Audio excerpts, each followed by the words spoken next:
The tower had been burning for 3 days. Not with ordinary fire. Not the kind that flickered and died with oxygen starvation or suppression foam. This fire fed on something deeper, something wrong. It coiled upward in long, twisting spirals, clinging to the obsidian surface of the structure as if it were alive. Colors shifted within it, deep crimson, flashes of violet, streaks of blinding white that pulsed like a heartbeat. Every few seconds, the flames would move against the wind. That was when people stopped calling it a fire and started calling it a warning. Station Virex 9 had seen disasters before. Hull breaches, reactor leaks, even biological outbreaks that forced entire sectors into vacuum lockdown. But nothing like this. Nothing that made every species step back. A wide perimeter had been established around the tower. Drones hovered at a distance, their sensors constantly recalibrating, only to fail again and again. Emergency crews had tried to enter on the first day. None of them made it past the threshold. Some turned back, screaming that something inside was watching them. Others never came back at all. Now no one even tried. Containment protocols remain in effect. A metallic voice echoed from the command platform. No entry authorized. Hazard classification. Extinction level biorisk. The words carried across the barricade like a sentence already decided. Elias Warren stood at the edge of that barricade. He didn't look like much. A standard-issue human security guard. Dark uniform, reinforced boots.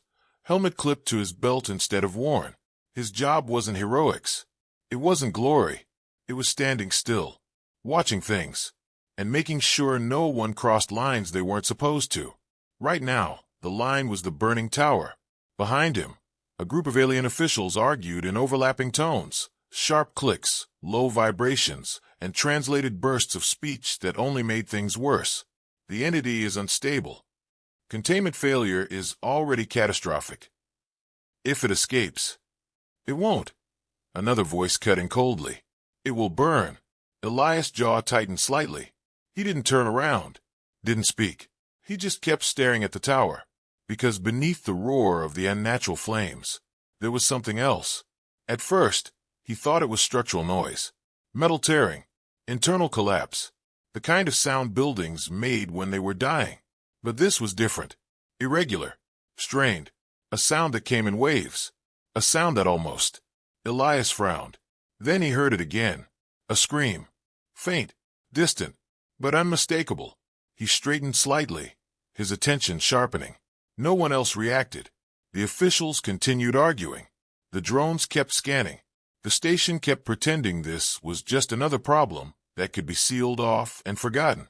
But Elias heard it again, longer this time, weaker. His hand slowly tightened at his side. "Do you hear that?" he asked. One of the nearby officials, a tall, chitin-armored insectoid with translucent eyes, turned toward him. "Hear what, human?" Elias didn't look away from the tower. That sound.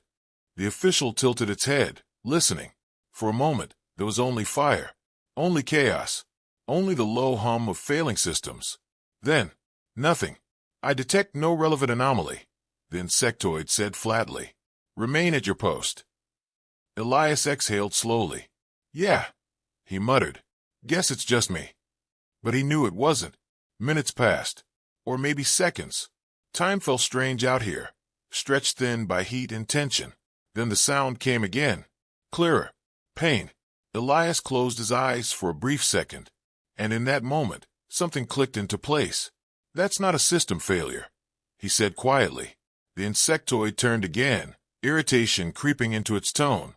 "Human, you are not authorized to interpret." "What's inside?" Elias interrupted. Silence fell. Not the loud kind, not the chaotic kind, the heavy kind, the kind that meant someone had just asked the wrong question. The officials exchanged glances, subtle, calculated. Then one of them answered, "A contained specimen." Elias opened his eyes. "That's not what I asked." The insectoid stepped closer now, towering slightly over him. "It is sufficient." Elias finally turned to face it. His expression wasn't angry, wasn't defiant, just steady. "No," he said, "it's not." Another scream echoed from the tower, this one weaker, breaking, and that was when the official relented. It is a dragon. The word hung in the air. Even the fire seemed to quiet for a heartbeat. Elias stared at the tower again. A dragon. Not a myth. Not a story. A living, breathing apex creature. Captured. Contained. Studied. And now, burning alive.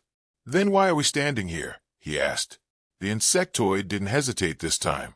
Because it is expendable. Elias' gaze hardened slightly. No, he said. You just decided it was.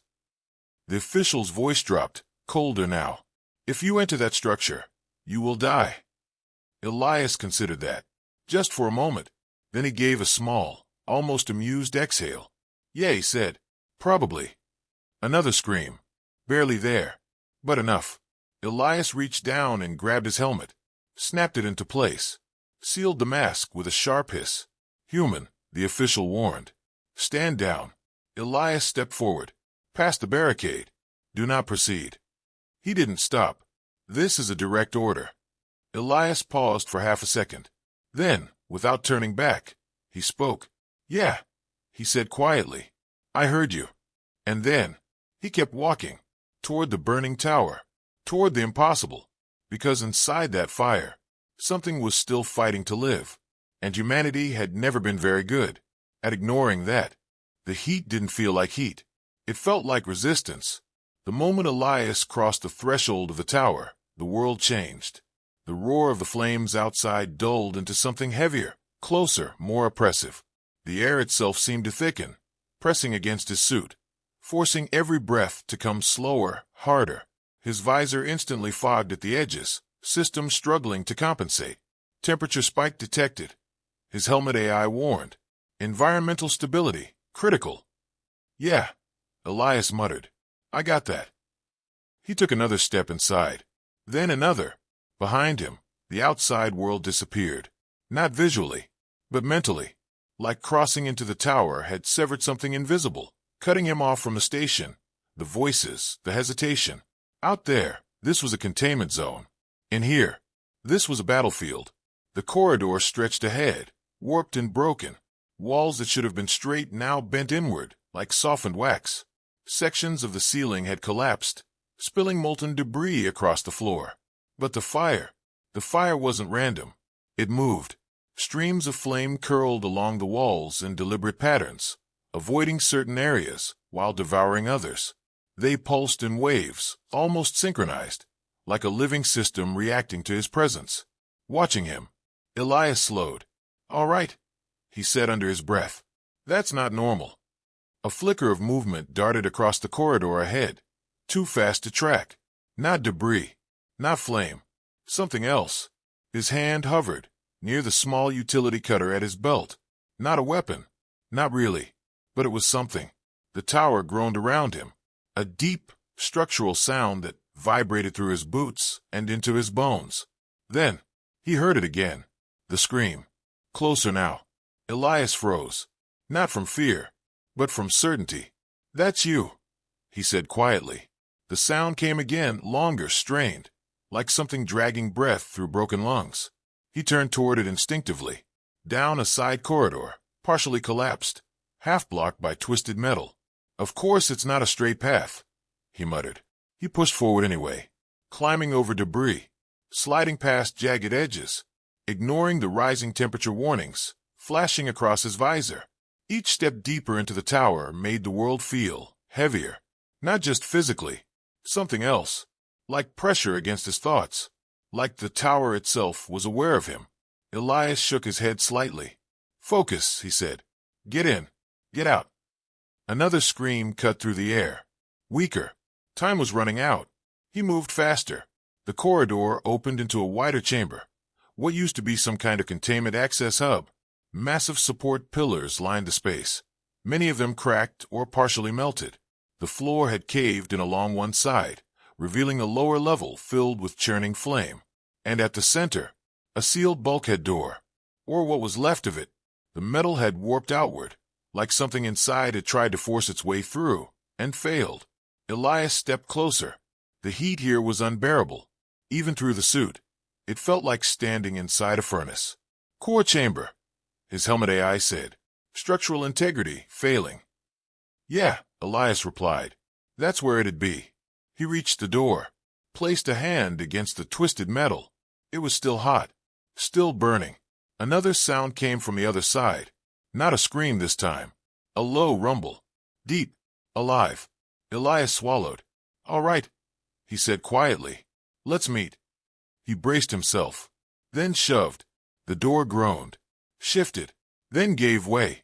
The chamber beyond was massive, far larger than it should have been. And at first, he couldn't see anything. Just smoke, flame, shadows moving where shadows shouldn't move. Then, a shape, huge, collapsed. Elias stepped forward slowly, and the world seemed to hold its breath. The shape moved. Not much, just enough. A massive wing twitched against the ground, scattering embers like sparks from a dying star. Elias stopped. There it was. The dragon. Even broken, it was enormous. Its body stretched across the chamber, scales blackened and cracked, glowing faintly from the heat beneath. Chains, thick, alien constructs, were embedded into its limbs and torso. Some melted, others still pulsing weakly with failing energy fields. Its chest rose, then fell. Slow, labored, alive. Elias took another step. Careful, measured. Hey, he said. The word felt small in a room like this. The dragon didn't react. Another step. I know this looks bad, Elias continued, his voice calm despite the chaos around him. But I'm not here to make it worse. The dragon's chest rose again. Then, its eye opened. Elias froze. It was massive, golden, burning with a light that wasn't just reflection. It locked onto him instantly. Not confused, not surprised, aware. Elias slowly raised his hands. Easy, he said. I'm not here to hurt you. The dragon exhaled, a low, rumbling sound that shook the chamber. Not a threat, a warning, or maybe a question. Elias nodded slightly. Yeah, he said. I figured you wouldn't trust me. The ceiling above them cracked. A chunk of debris slammed into the ground nearby, sending a wave of sparks across the chamber. Time was running out. Elias looked at the chains, at the burns, at the way the creature's body trembled with every breath, and something inside him settled. This wasn't a monster. This wasn't a threat. This was something that had been trapped, hurt, left to die. Elias took one more step forward, close enough now to feel the heat radiating directly from the dragon's body, close enough to see the pain in its eye. All right, he said quietly. Let's get you out of here. The dragon didn't attack, didn't move. It just watched him. And in that moment, something unspoken passed between them. Not trust. Not yet. But something close. Understanding. The chamber was dying. Elias could feel it in the floor beneath his boots. Each second brought a new tremor, a deeper crack, a louder groan from the structure above. The tower wasn't just burning anymore. It was collapsing. Structural integrity. Critical failure imminent. His helmet AI warned. Evacuation recommended immediately. Elias let out a short breath. Yeah, he said. Working on it. He turned his attention back to the dragon. Up close, it was worse than he thought. The chains weren't just restraints. They were fused into its body. Alien containment tech, layered with energy conduits, biosuppressors, and reinforced anchor points, had melted into the creature's scales. Some links had snapped under the heat, but others still held, glowing faintly as unstable power pulsed through them. Each pulse made the dragon flinch. All right, Elias muttered. That's a problem. The dragon's eye tracked him carefully. Not hostile, but alert. Good, Elias thought. Stay awake. Stay with me. He knelt beside the nearest restraint. Up close, the heat was almost unbearable. His suit's temperature regulators were struggling now, alarms blinking across his visor in urgent red flashes. Don't suppose these come with an easy release, he said dryly. The dragon gave a low rumble. Elias glanced up. Yeah, he said. Didn't think so. He reached for his cutter, a compact tool, designed for emergency access, not heavy-duty containment systems. But it was all he had. Let's make this quick. He activated it. The blade hummed to life, a thin line of energy slicing into the first chain. Sparks erupted instantly. The metal screamed, and the dragon jerked. Elias froze. Hey, he said quickly. lifting his free hand. I know it hurts. The dragon's breathing hitched. Its claws scraped weakly against the floor. Elias waited. Just a second. Trust me, he said softly. The dragon's eye remained locked on him.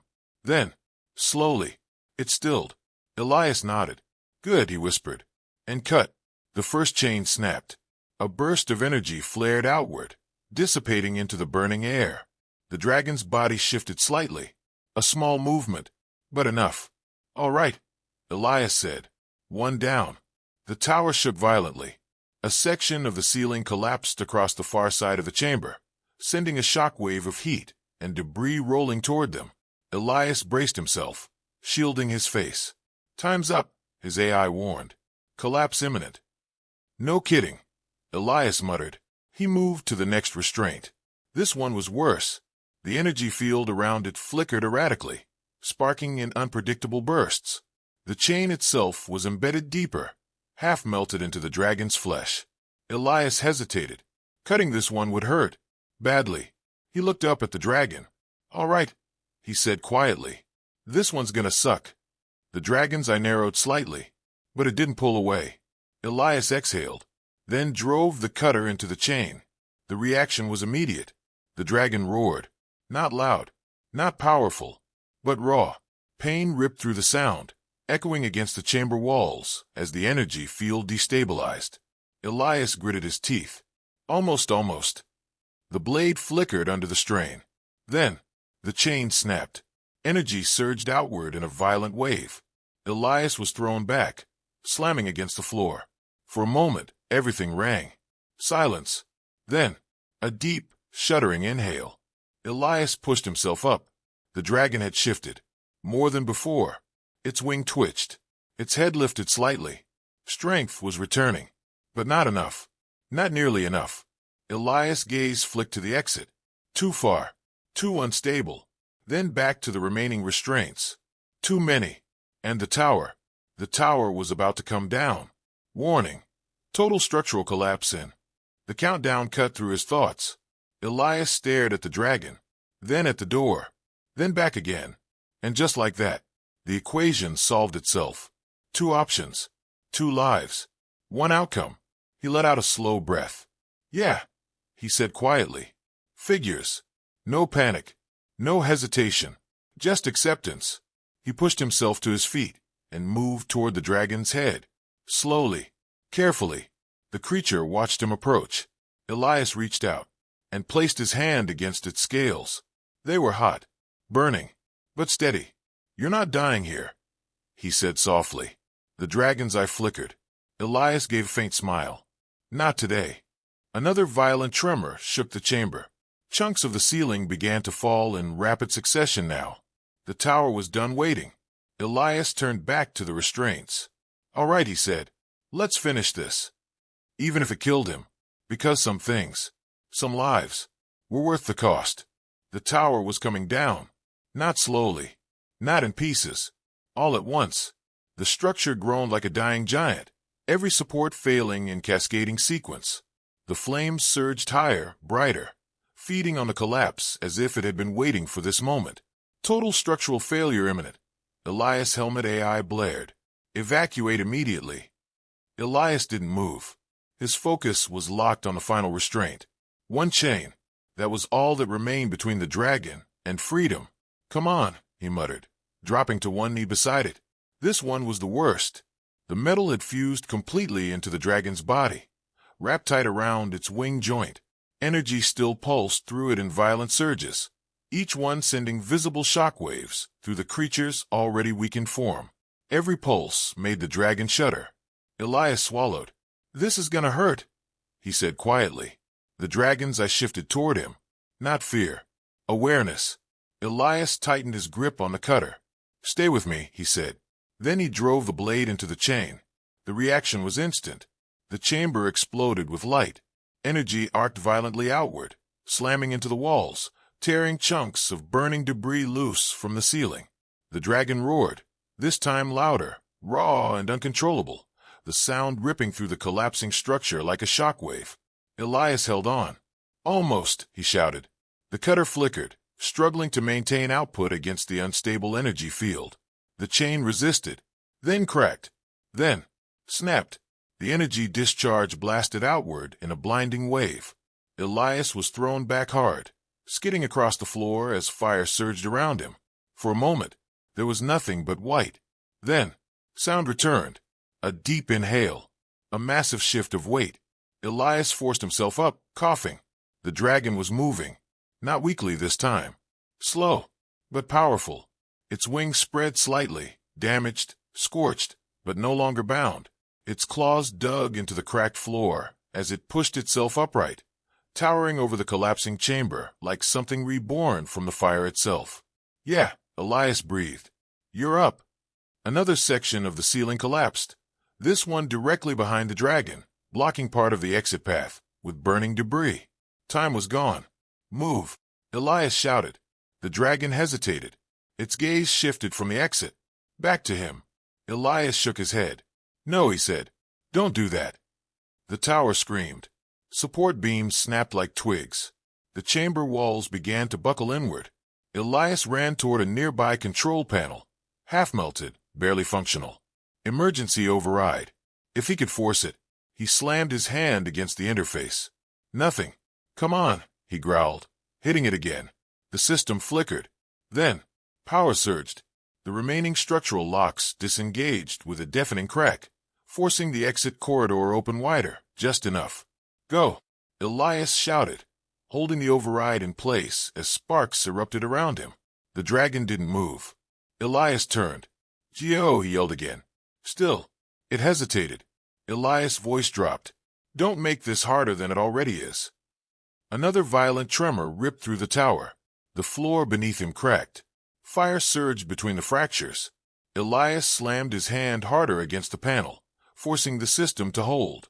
I can't keep this open, he shouted. That did it. The dragon moved. It turned toward the exit, each step heavy, painful, but unstoppable. Debris fell around it as it pushed forward, forcing its massive body through the narrow, collapsing corridor. Elias watched it go, step by step, closer to freedom, closer to survival. Yeah, he whispered. That's it. The dragon reached the threshold.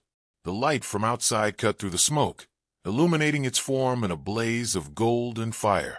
It paused, just for a moment, and looked back. Elias met its gaze. Even now, even here, there was something there. Understanding. Elias gave a small shake of his head. Don't, he said. The tower gave one final, catastrophic groan. Elias' grip on the override faltered as the system began to fail completely. Geo, he roared. The dragon hesitated, then leapt forward, out of the tower, into the open sky. The moment it cleared the structure, everything gave way. The ceiling collapsed. The walls imploded. The fire surged inward, consuming everything in a single, unstoppable wave. Elias leaned back against the failing panel, exhausted, burned, out of time. Well, he muttered, that could have gone worse. The flames rushed toward him, blinding, absolute. Elias closed his eyes, not afraid, not regretting, just done, because the dragon was alive. And that was enough. The fire hit, and the tower vanished into light. The tower collapsed in silence, not the absence of sound, but the kind of silence that follows something final, where even the chaos seems to hesitate. Flames consumed the last standing structure in a single violent implosion, folding inward as the upper spires gave way. The sky above Station Virex 9 flickered with reflected firelight, painting everything in shades of burning gold and ash. The crowd stood frozen behind the barricade. Alien officials, emergency crews, observers from a dozen different species, all of them watching. No one spoke, because they already knew. There are no life signs inside the structure. One of the monitoring drones reported, its voice flat and emotionless. Thermal saturation exceeds survivability thresholds. Another voice followed. The human did not exit. A pause. Then, a predictable outcome. The insectoid official lowered its head slightly, its translucent eyes reflecting the dying fire. Containment failure resolved, it said. The entity has been neutralized. No one argued. No one questioned it, because that was how the galaxy worked. Risk was eliminated, loss was calculated, and anything deemed too dangerous was allowed to burn. But then, a shadow passed over them. At first, no one noticed. Then someone looked up, and everything changed. It moved across the sky like a living storm. Massive, silent, impossible. The dragon, alive. A ripple of shock tore through the crowd. It survived. How? No one finished their sentences, because the dragon didn't roar, didn't attack, didn't flee. It circled. Once, twice. Its massive wings cut through the smoke-filled sky, scattering ash and spiraling currents as it moved with slow, deliberate control. Not like a creature escaping, like something returning. Then it descended. The ground trembled as it landed just beyond the barricade. Every guard instinctively stepped back, weapons raised, systems locking on. Hold position, one of the officials barked. Do not engage unless. The command died in its throat, because the dragon didn't advance. It didn't show aggression. It didn't even acknowledge the weapons pointed at it. Instead, it lowered its head, slowly, deliberately, as if presenting something. At first, no one understood. Then someone gasped. There's something under its wing. The dragon shifted, just slightly, and the shape beneath its massive wing became visible. A body. Human. Burned. Broken. But unmistakably alive. Elias Vorn. For a moment, no one moved. No one breathed. Because this wasn't supposed to happen. One of the medics snapped out of it first. Move! They shouted, rushing forward. Get him out. Several others followed, carefully approaching the dragon. It didn't resist. Didn't move. It simply watched, its massive eye tracking every motion as they pulled Elias free, laying him gently onto a stretcher. Pulse weak but present. He's alive. Get him to medical now. The tension shifted instantly, from fear to something else, something uncertain. The insectoid official stepped forward slowly, its voice quieter now. Why? It wasn't directed at anyone in particular, but the question hung there anyway. Why would a human enter a burning tower for a creature every other species feared? Why would that creature then return the favor? Why risk everything for something not your own? No one answered, because the answer stood right in front of them. Elias had walked into fire for a life that wasn't his, and the dragon had carried him out, because it understood that, not in words, not in logic, but in something deeper, something older. The dragon lifted its head slightly, looking down at the unconscious human now being rushed away. For a brief moment, the chaos of the station seemed to fade, and there was only that connection. Then the dragon spread its wings, not threatening, not defensive, free. With a single powerful motion, it launched itself into the sky. The wind from its ascent scattered ash across the crowd, forcing many to shield their eyes as it climbed higher, disappearing into the clouds above. Gone, but not forgotten. The insectoid official remained still, staring up at the empty sky. Humans, it said quietly, not with disdain, not with fear, but with something new. Understanding. Because now they knew. Humanity didn't measure worth by species, didn't calculate value based on risk, and didn't walk away from something that was still fighting to live, even if it meant walking into fire, even if it meant not walking out. Except, this time, he did.